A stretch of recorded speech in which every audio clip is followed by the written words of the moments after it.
হ্যাঁ আপনার সাথে একটা ছবি তুলতে আসছি। আরে বাবা ভালো না না এখন না পরে পরে পরে পরে পরে পরে এখন চলুন। আচ্ছা বোন এখানে বসেন, এই চেয়ারটাতে বসেন। আচ্ছা ওই মানুষটা কোথায়? আরেকজনকে ডাকলাম যে।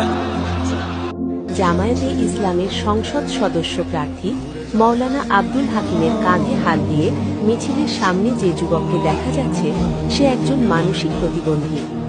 আজ বনপাড়া বাজারে জামায়াতের দাড়িপাল্লা প্রতীকে নির্বাচনী মিছিল যখন শুরু হয়ে বনপাড়া বাইপাসে যাচ্ছিল, নতুন বাজার পৌঁছালে ঠিক রাস্তার পাশে থেকে মিছিলের সামনে গিয়ে এমপি প্রার্থী আব্দুল হাকিমকে জড়িয়ে ধরে।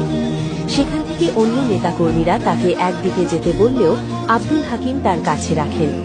পরে মিছিলের সামনে থেকে পতাকা হাতে নিয়ে মিছিল করতে দেখা যায়, আবার আব্দুল হাকিমের কাঁধের ওপরে হাত রাখতে দেখা যায়।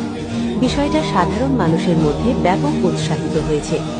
পরে খোঁজ নিয়ে জানা যায় ওই মানসিক প্রতিবন্ধীর নাম শাকিল, সে গুরুমসহ এলাকার বাসিন্দা।